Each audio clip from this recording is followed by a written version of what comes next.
Bhai-Bhoni, respected guests in the dais,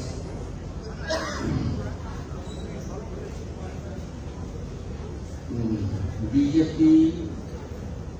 পাৰ্টিয়ে বা আসলতে আমি কৈ থাকো যে পলিটিক্স ধৰ্ম কথা উলিয়াব নালাগে, ব্যৱহাৰ কৰিব নালাগে, এই সকলোৱে কয়। কিন্তু বাৰু আমি আদাৰ দেন বিজেপি সেইসকলে ধৰ্ম কথাটো ব্যৱহাৰ নকৰে বাৰু।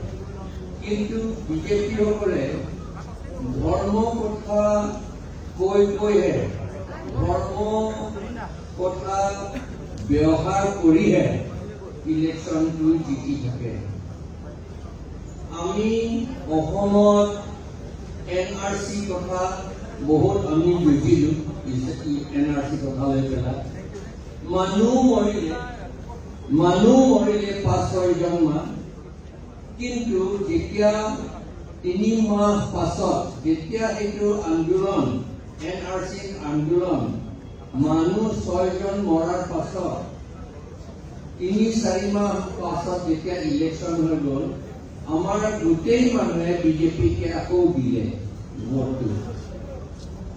সেইকাৰণে এইটোহে আমি চিন্তা কৰিবলগীয়া কথা। এতিয়া বিজেপি সকলে ধৰ্ম কথা হিন্দু মুছলিম খ্ৰীষ্টিয়ান এইটো লৈ পেলাইহে ইলেকশ্যনটো জিকিবই। কাৰণ আমাৰ মানুহ এইটো কাউণ্টাৰ কৰিবলৈ একো কৰিব পৰা নাই। তেওঁলোকে কৈছে যে মুছলিম বহুত ইয়াত কৈছে মুছলিমক খেদিব লাগে এইটো বুলি, এইটো লৈ পেলাই ইলেকশ্যন জিকে। আৰু মানুহবিলাকো সেইটোৱে ভাবে যে এই মুছলিম খেদিবলৈতো মাত্ৰ বিজেপিয়ে কৰে আৰু বিজেপিক জিকাবই লাগিব, তেতিয়াহে মুছলিমক খেদিব পাৰিব, এইটো বুলি মনৰ ভিতৰত সোমাই গ'ল। এইটো তেওঁলোকে চাইকি সোমাই গ'ল, মাথাত সোমাই গ'ল এই কথাটো। সেইকাৰণে ইলেকশ্যন যেতিয়া আহিব বিজেপিয়ে জিকিব। তেতিয়াহ'লে আমি কি কৰিব লাগে? বিজেপিটো জিকিব আৰু আমাৰ মাটিটো আদানী আম্বানীসকলকে চব দিব। তেতিয়া এইটো আমি চাই থাকিম নেকি? তেতিয়াহ'লে সেইকাৰণে আমাৰ মানুহ যদি বিজেপিক ডিফিট কৰিব খোজে, তেতিয়াহ'লে এই ধৰ্ম কথাটো আমিও ধৰি পেলাই তাতে আমি ফাইট কৰিব লাগিব। মই ডিটেইল কথা ক'ব নোখোজো, এইটোহে কৰিব লাগিব। কিন্তু এইটোহে কৰিব লাগিব। RSS সকলে মনুস্মৃতি কথা লৈ পেলাইহে কাম কৰি আছে। তেতিয়াহ'লে মনুস্মৃতিটো কি এইটো মানুহে জানিব লাগিব। মই ইয়াৰ হিন্দুসকলক সুধি থাকো, আপোনালোকে মনুস্মৃতি কিতাপটো দেখিছে নে নাই? তেওঁলোকে কৈছে দেখা নাই, পঢ়াও নাই।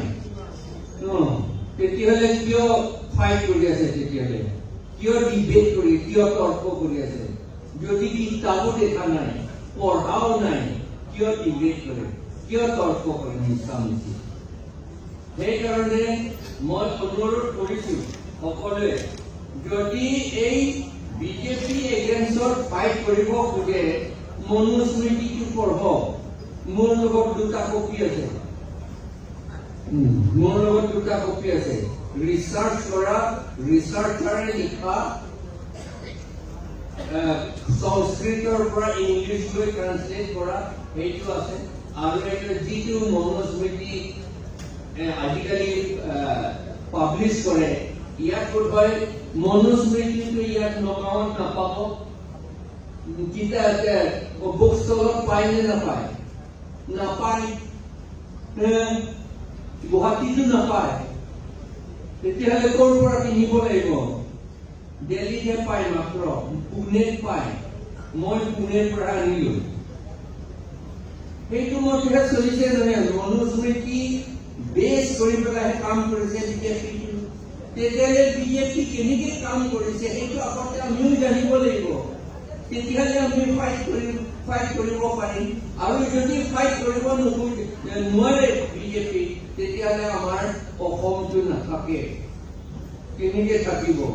মুছলিমসকলক এটাহে জানে মাত্ৰ, আৰু খ্ৰীষ্টিয়ানসকলক এটাহে জানে।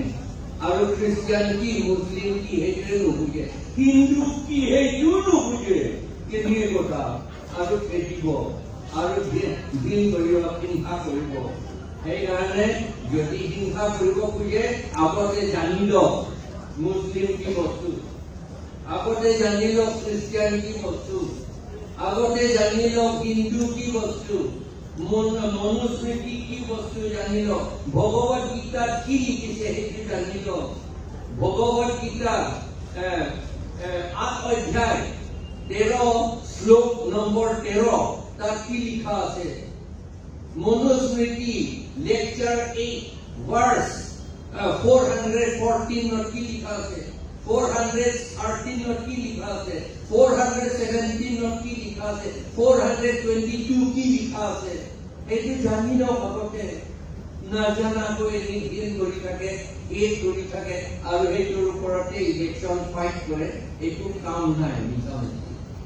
আগতে জ্ঞানটো লৈ লওক। আমাৰ মানুহ যদি ইলেকশ্যন কৰিব খোজে, পলিটিক্স কৰিব খোজে, তেতিয়াহ'লে জ্ঞানটো লৈ লওক আগতে। কি জ্ঞান লৈ পেলাই, কি জ্ঞান লৈ পেলাই এই মনুস্মৃতিসকলে, এই RSS সকলে কৰি থাকে, সেইবিলাক কথা আগতে জানি লওক। তেতিয়াহে আমি ইলেকশ্যনটো কৰিব পাৰিম। আৰু আমি ইলেকশ্যনটো খেলা বুলি কয়, পলিটিক্স খেলা বুলি কয়। আমি APHRC হলে, আমি অল পাৰ্টি লিডাৰ্ছ কনফাৰেন্স হলে আমি ডিচিশ্যন লৈছো, আমি পলিটিক্স নেখেলো আৰু আমি ইলেকশ্যন নেখেলো।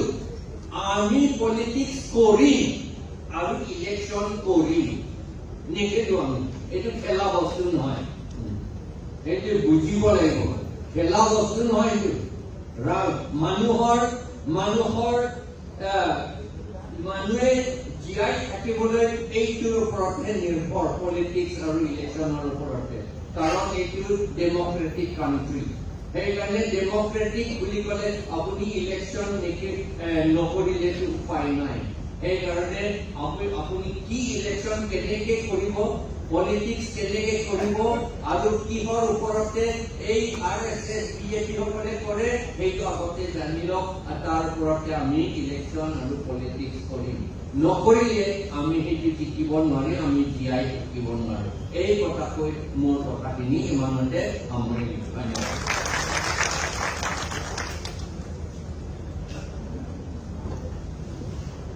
All People's Hills Leaders Conference-ৰ সভাপতি জন হিন্দী কাকা ডাঙৰীয়াক